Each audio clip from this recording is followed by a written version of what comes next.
Later this week, the Queen's representative in New Zealand, Sir Anand Satyanand, steps down. He's been a very much honoured, loved and respected Governor-General. Today we look back on his 5 years in service. Jasmine Mie reports.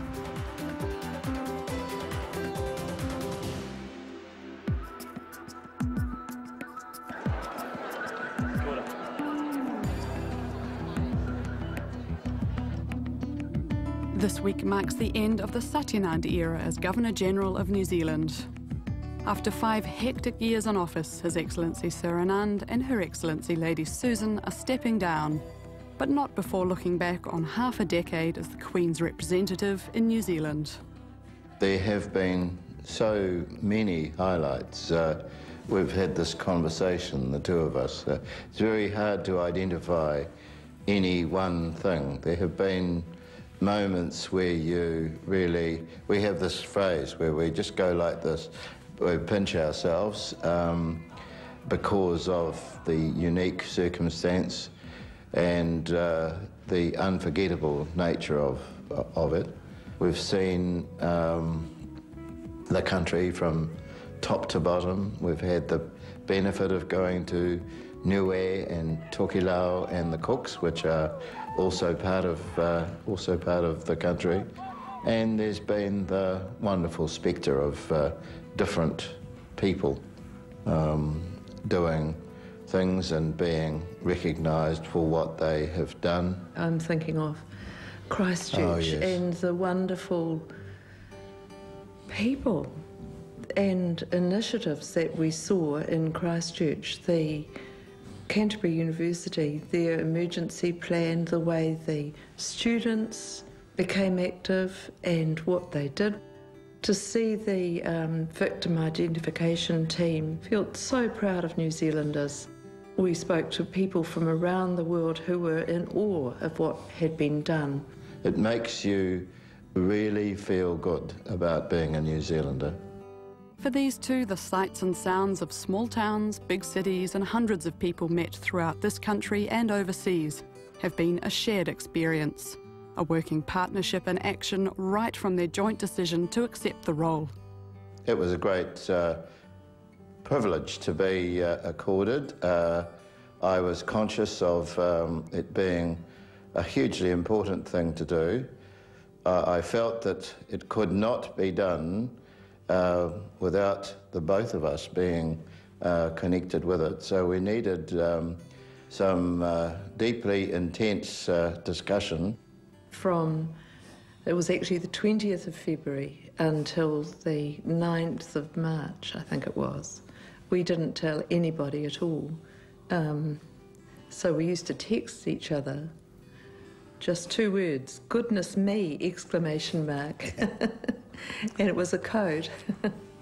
I will be faithful and bear true allegiance to Her Majesty Queen Elizabeth II, her heirs and successors, according to law, so help me God. In August 2006, Sir Anand became the 19th Governor-General of New Zealand and the first person of Asian origin, as well as the first non-Māori person of ethnic minority background to assume the position. Being of Indian origin and having a leg or so in the Pacific has always been part of my profile. It didn't require any extra attention, if you like. I have a name that stands out. I have a kind of profile that didn't involve anything extra. I've always thought it to be an advantage that I'm a New Zealander of Indian origin and that my parents came from the Pacific and that I married Susan. No big deal for the person concerned, but his selection was seen by many as a significant coming-of-age moment for New Zealand as a country. Having a Governor-General of ethnic minority background, of Indian descent in this case, says a huge amount about New Zealand. It says we respect diversity, we're inclusive, and we value contributions made by people from all backgrounds in this country. Not just what he says, but in terms of who he is and what he's done, he's given people who perhaps who are not of European descent, the belief, the self-belief that, oh, if His Excellency can rise through and become Governor-General of New Zealand, then maybe I can. Inspired by a success story they may be, but many New Zealanders, especially those raised in other countries, know little of the role and functions of the Governor-General. Besides cutting ribbons and attending functions, what does one really do? New Zealand is a parliamentary democracy. The people of New Zealand vote for their government and who that is going to be. New Zealand is also a monarchy. The Queen is the head of state of New Zealand. And the Governor-General is her representative. Because the Queen lives in London, it's not possible for the Queen to be here and to do all of the things that the head of state does in a parliamentary democracy. So she has a representative on the ground whose duties include signing the writ that calls for parliamentary elections, accepting an outgoing government's resignation and swearing in a new one, and signing off on legislation and regulations passed by Parliament. All key steps in our democratic process. He's also on standby for constitutional emergencies. He is the referee when the chips are down. So if we do end up with a situation under MMP where it is not clear that the government of the day retains the confidence of Parliament, then he has the job of stepping in and exercising reserve powers, really. In general, the Governor-General acts on the advice of his responsible ministers, but of course, if there are none, in the sense that we're not clear that the government actually has the full confidence of Parliament, then there are certain things that need to be done, and he does them, and he exercises that discretion. Those reserve powers to intervene when it's unclear whether a government has the right to govern have never been called upon in New Zealand, but they're a fundamental cornerstone of our parliamentary democracy. And on an everyday level, the Governor-General's signature, known as the Royal Assent, is still required on every piece of legislation passed by Parliament. That's not to say that the Governor-General is simply, what was it? I think the phrase used was a nodding automaton. If things come forward and there are questions to be asked about the legislation or about the regulation or the appointment, my experience has inevitably been that the question is always taken up and dealt with in a polite and efficient fashion as to why it has been necessary to do this or the legal basis for doing things. So what would happen if a Governor-General felt unhappy about signing something, unhappy about giving his assent? It would be a big call to withhold assent, because the document comes and it's certified by the Clerk of the House as having been passed by a majority. It's certified by the Attorney-General to the effect that there's nothing in the law that stands against assent being provided, and the Prime Minister formally advises the Governor-General to sign it. Now, if the Governor-General was of the view that he or she could not bring themselves to sign it, the course open to the Governor-General would be to resign their office. After a lifelong legal career, the already decorated Sir Anand brought with him to this role a huge depth of experience of working with the ins and outs of legislation. Having been a lawyer and then a judge and then an ombudsman, each for a period of plus or minus 10 years, has been an absolutely wonderful preparation to be the Governor-General. I'm not saying at all that you need to have a legal background to do the job. That is not the case, and there are many role models of my predecessors who have not had a legal background. But I must say, in doing the job myself, it has been a very good preparation. But the constitutional side of a Governor-General's role is just one aspect of a demanding full-time job. One of the more public aspects involves the ceremonial, attending events, hosting events and state visits at Government House, making appointments, delivering speeches and words of encouragement, and representing New Zealand overseas. Every day, and for many evenings over the last 5 years, this team of two has adhered to a relentless schedule of public events and appointments.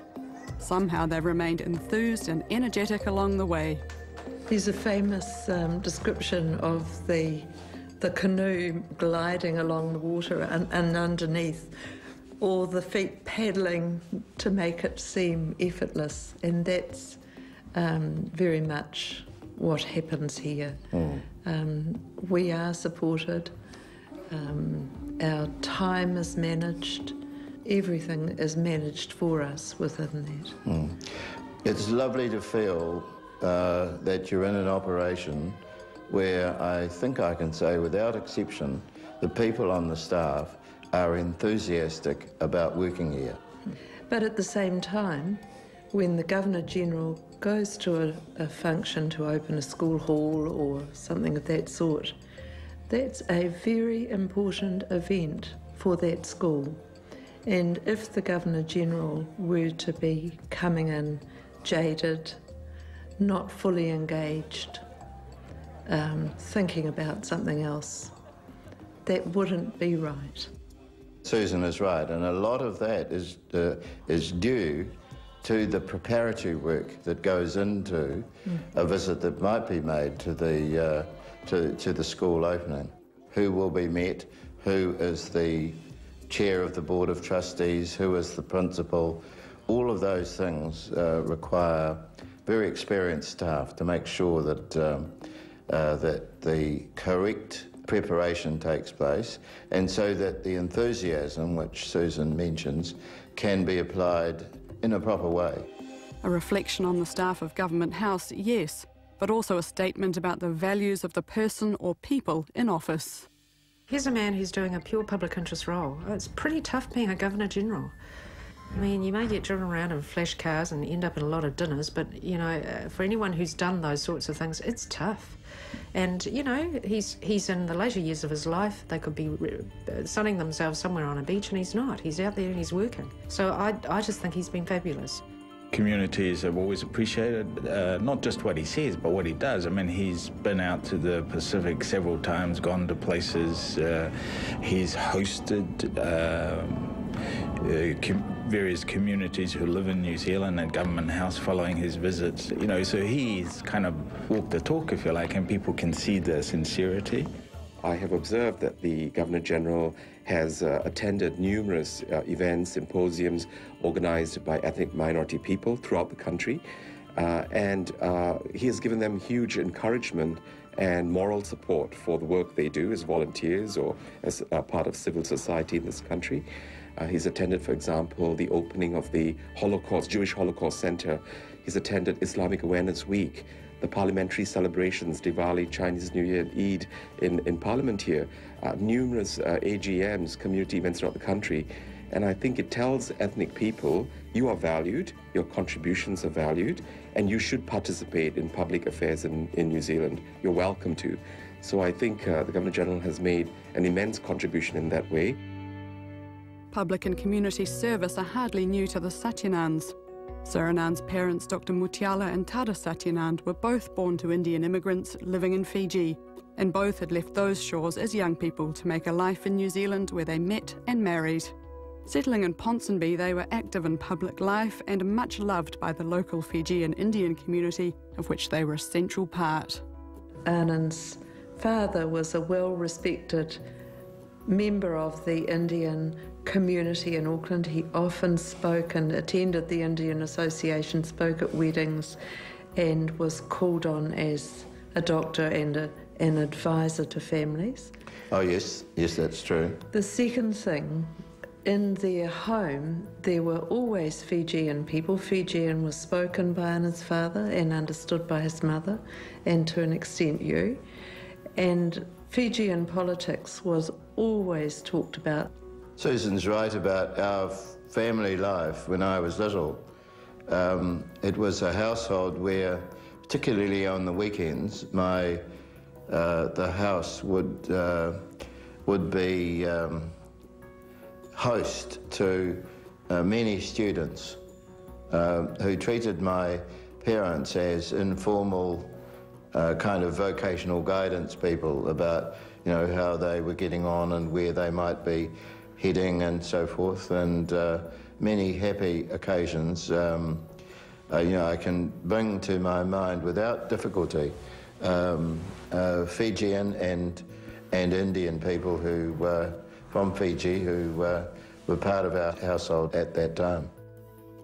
Raised in a multicultural home, speaking English, Fijian Hindi and hearing Fijian spoken, Anand and his brother were raised as part of a lively and active community with values imparted by their parents.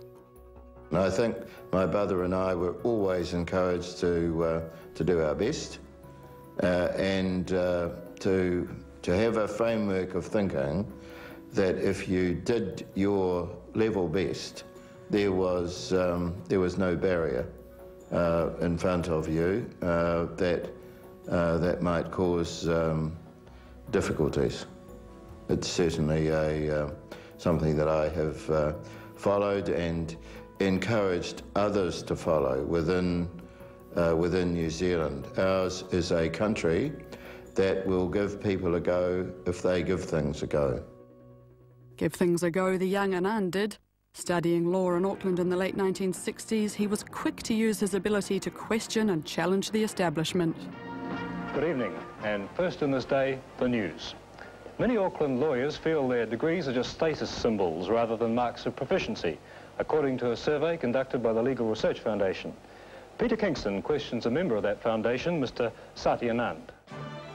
He organised a survey of law students designed groundbreakingly for the time to find out how law students viewed the education they were receiving. A feeling by law students and people in the legal profession that a legal education must keep up with the needs of the community. Working as a law clerk and mixing in the social circles of his peers, he met a woman working for the Land Transport Office. He was a very sort of central person. He, you know, when he came into the LTO, there would be a commotion. People would be gathered around him. There'd be a lot of fun and so on. Susan was someone who was really enjoyable to be with, whose friends were in common, and it was a relationship that flowered. Married in 1970, they did their OE in India and came home to start a family. After a decade as a lawyer, Anand Satyanand became a district court judge, only the second New Zealander of Indian descent to do so. Judge Satyanand believes the breaking down of bureaucratic barriers is a significant factor in Henderson's fight against crime. I personally do not like using words like success or failure, because we're working in a very fragile field. And in 1995, Judge Anand Satyanand hung up his robes to be sworn in as the country's chief ombudsman, overseeing the investigation of complaints against government departments. I, Anand Satyanand, swear that I will faithfully and impartially perform the duties of ombudsman. And just when it might have been time to retire, he was invited to be the Queen's representative for 5 years. In that time, he was officially knighted at Buckingham Palace and awarded a Pravasi Bharatiya Samman Award, the Government of India's highest honour for overseas Indians. It's a most unique thing to have occurred in my own lifetime. The Government of India has visibly and positively changed its approach towards people of Indian origin living outside the country. And so to go to India and be received in that chemistry of positive change is a really wonderful thing. He has represented this country throughout Asia, including at the Beijing Olympics and New Delhi's Commonwealth Games, as well as visiting Pacific Islands and many other countries. In between times, the Satyanands have overseen a colossal renovation of the generously proportioned Government House in Wellington. The restoration job, the first of its kind since it opened in 1910, spanned 2.5 years and cost $44 million. Through it all, Sir Anand and Lady Susan have stood shoulder to shoulder, just as they'd planned. Anand's involvement of me in the role is a very positive thing, and it, I think, expresses what I say is Anand's generosity of spirit. He's always inclusive. Sometimes he has to step beyond what's expected to do that. But it's been wonderful for me because I think it can be a role which is very difficult if you don't have something to do. And now the end of this era is approaching. We will look forward to our life beyond that. It will be good to resume our ordinary life out of the public space and our ordinary life which doesn't have this timetable associated with it, which takes care of tomorrow and the next day, and indeed this afternoon and this evening. It'll be lovely to recover spontaneity. We're looking forward to finding a direction forward. We look forward to doing something positive in the future with our lives, and we don't, although it's been a marvellous experience, this being in this role for these 5 years, we wouldn't like to think that we spend the rest of our lives looking backwards. The legacy they leave behind will be more than a renovated building, tidier systems in the role of Governor-General, and 1,000 ceremonial and constitutional duties complete. The memory of a personal connection made with these two will be hard to forget for the thousands of New Zealanders of all persuasions who encountered the Satyanands in their time in office.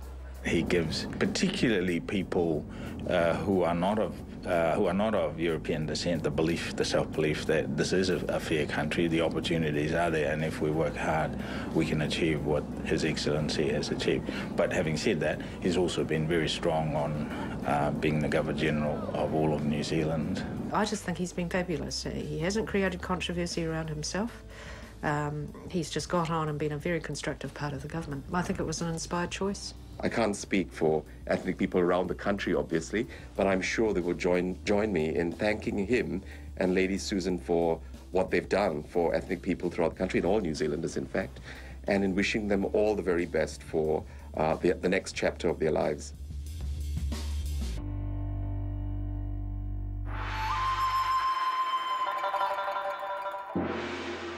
With that, we come to the end of our show this week on Asia Down Under. Thank you for joining us. Do join us again next week at the same time.